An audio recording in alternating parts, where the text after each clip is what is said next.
पहा विद्यार्थ्यांनो, इयत्ता 5वी शिष्यवृत्ती परीक्षेमध्ये आपल्याला बुद्धिमत्ता या विषयामध्ये संख्या मालिका हा घटक हमखास विचारला जातो. या घटकावरती आपल्याला प्रश्न प्रत्येक परीक्षेला येतात. संख्या मालिकेमध्ये प्रश्न अनेक प्रकारचे येतात. त्यापैकी काही उदाहरणांचा आपण अभ्यास करणार आहोत. पहा, संख्या मालिकेमध्ये अशा संख्या देतात. प्रश्न पहा, पुढील संख्या मालिकेत प्रश्न चिन्हाच्या जागी क्रमाने येणारी संख्या कोणती? या ठिकाणी प्रश्न चिन्ह आहे. या ठिकाणी येणारी क्रमाने येणारी संख्या कोणती? यांच्यामध्ये कुठला ना कुठला एक क्रम असतो.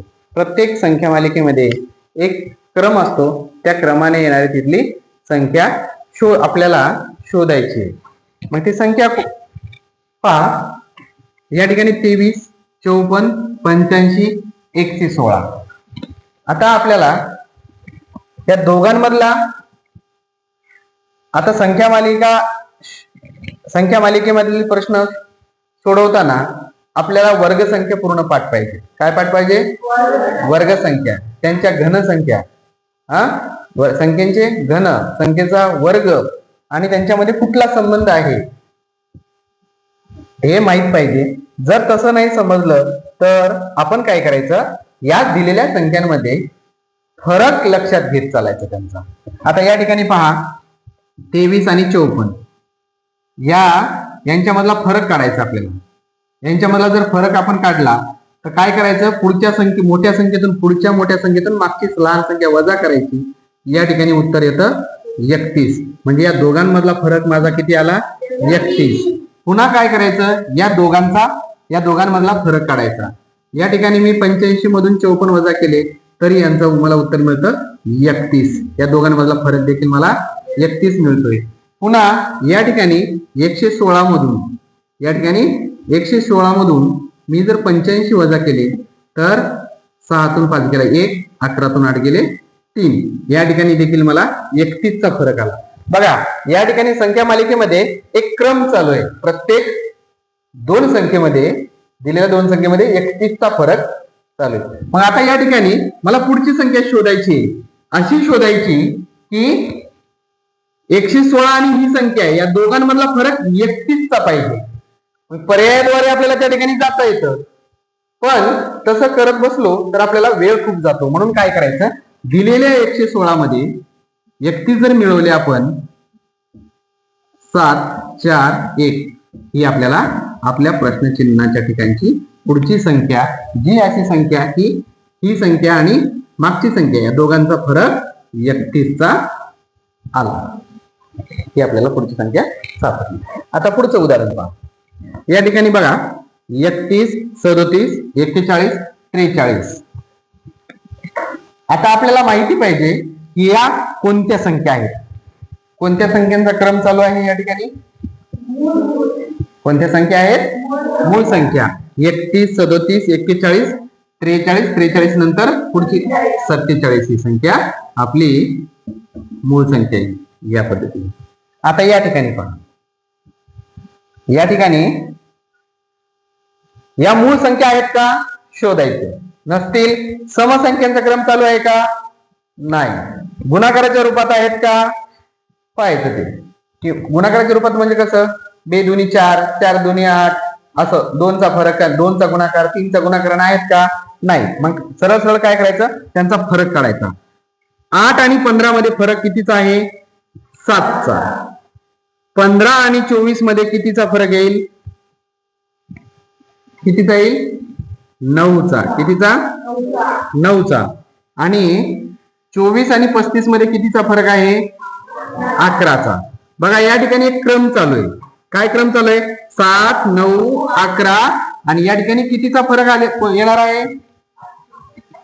या ठिकाणी कितीचा फरक येणार आहे? 13. कितीचा? 13चा. 13चा फरक म्हणजे या ठिकाणी आपण काय सांगितलं मी तुम्हाला, फरक काढायचा. पुढची संख्या माहित नाही म्हणजेच फरक काय करायचं, मागच्या संख्येमध्ये मिळवायचा. 5 आणि 3 8, 3 आणि 1 4 ही आपल्याला पुढची संख्या मिळाली. यानंतर पुढचे उदाहरण पहा. या ठिकाणी 121, 169, 325, 289 आणि या ठिकाणी रिकामी जागा दिली, आपल्याला ती संख्या शोधायची.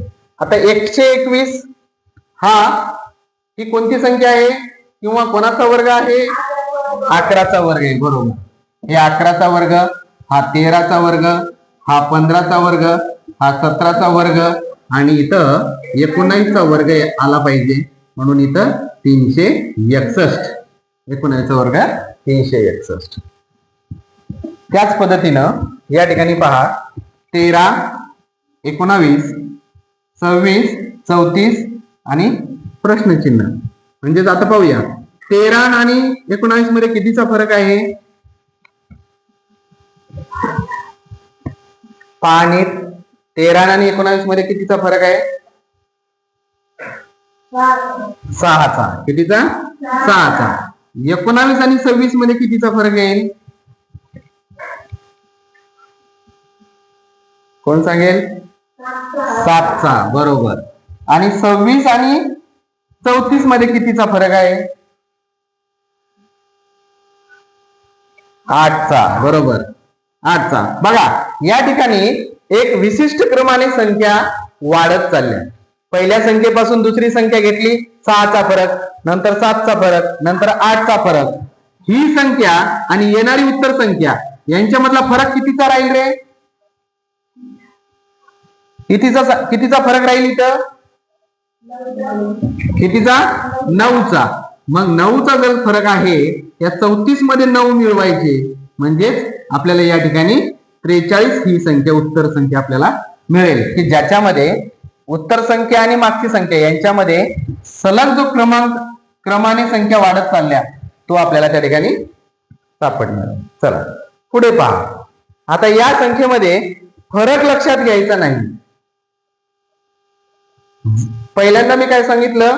दिलेल्या संख्या या वर्ग संख्या आहेत का घन संख्या आहेत त्या पाहायच्या आहेत. आता 8 आणि 27, 64 आणि 125 आहे.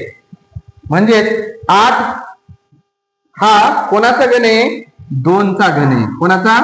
2चा घन. घन म्हणजेच काय? 2 गुणिले 2 गुणिले 2, 2 3 वेळा, 2 दुनी 4, 4 दुनी 8. तसंच 3चा घन 3 गुणिले 3 गुणिले 3, 3 त्रिक 9, 9 त्रिक 27.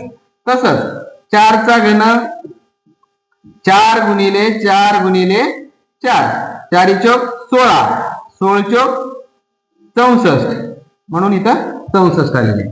बघा 2 3 4 आणि हा 5चा घन आहे. 5चा घन म्हणल्यानंतर 5 गुणिले 5 गुणिले 5, 5 5 25, 25 5 125. तसंच 6चा घन, 6चा घन पहा 6 गुणिले 6 गुणिले 6 किती येतो? 6 6 36, 36 गुणिले 6 करा बरं. 6 6 36 ला 6, हाच्या आले 3, सायंत्रिक 18 3 21, म्हणजेच 216. या ठिकाणी आपल्याला हे उत्तर मिळालं. म्हणून लक्षात ठेवायचं, संख्या मालिकेमध्ये एकतर समसंख्येचा क्रम चालू आहे का, विषम संख्यांचा क्रम आहे का, किंवा त्या वर्ग संख्या आहेत का, किंवा त्या घन संख्या आहेत का, हे आपल्याला शोधायचंय. आणि प्रश्नचिन्हाच्या ठिकाणी योग्य संख्या ओळखून लिहायची. समजलं? लक्षात आलं? लक्षात? ओके.